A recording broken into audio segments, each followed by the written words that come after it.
চিকিৎসা সেবা নিশ্চিত করা, সকলের জন্য খাদ্য নিরাপত্তা নিশ্চিত করা।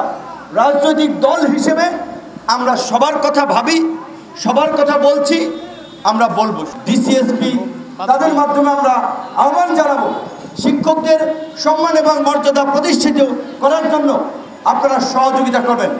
আপনাদের অফিসে যারাই কাজে যাবে শিক্ষকদের প্রাধান্য হবে, সমস্ত জায়গায় শিক্ষকদের প্রাধান্য হবে। তখন মানুষ বুঝতে পারবে এই সমাজে শিক্ষকদের মর্যাদা এই, তখন মেধাবী মানুষগুলো, ভালো মানুষগুলো শিক্ষকতা পেশায় আসবে।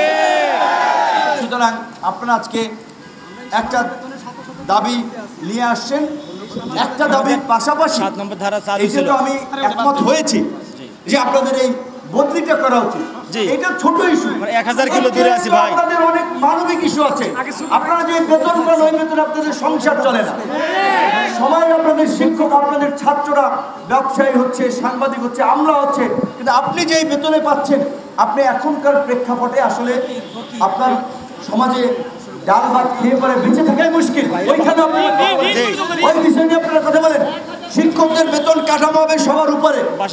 এই বিষয়গুলো সমস্ত শিক্ষকরা স্কুল, কলেজ, বিশ্ববিদ্যালয় আপনারা কথা বলেন, আমরা সরকারের সাথে কথা বলবো। কিন্তু আমাদের দেশের যে প্রবণতা, সবাই যার যার অধিকার নিয়ে কথা না বললে আসলে তার অধিকার আদায় হয় না, কথা বলতে হবে।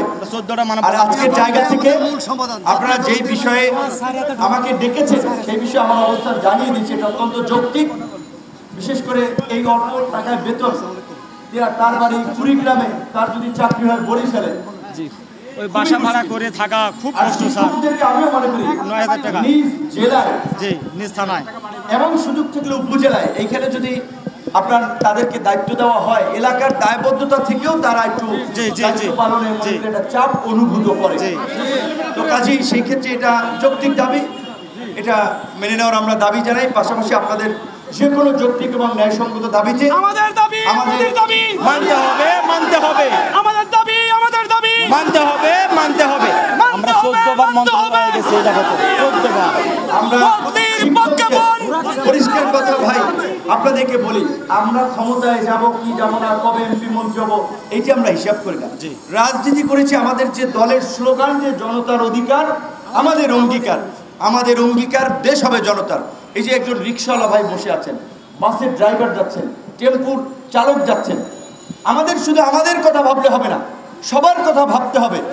10-15 বছর গাড়ি চালাইয়া এই দূষিত বায়ুতে এই লোকটার শ্বাসকষ্টের প্রবলেম হয়, ভেজাল খাবার খেয়ে কিডনি ড্যামেজ হয়, হাসপাতালে হাসপাতালে দৌড়ায়, ঢাকা মেডিকেলের বারান্দায় শুয়ে থাকে, একটা বেডও পায় না।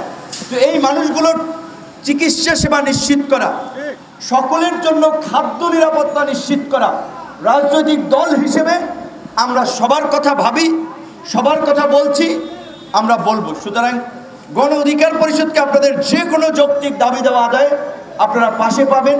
আপনাদের এই সার্বজনীন বদলির সহ বেতন বৈষম্য নিরসন হোক, শিক্ষকদের মর্যাদা প্রতিষ্ঠিত হোক, এই আহ্বান এবং প্রত্যাশা রেখে আমার বক্তব্য শেষ করছি।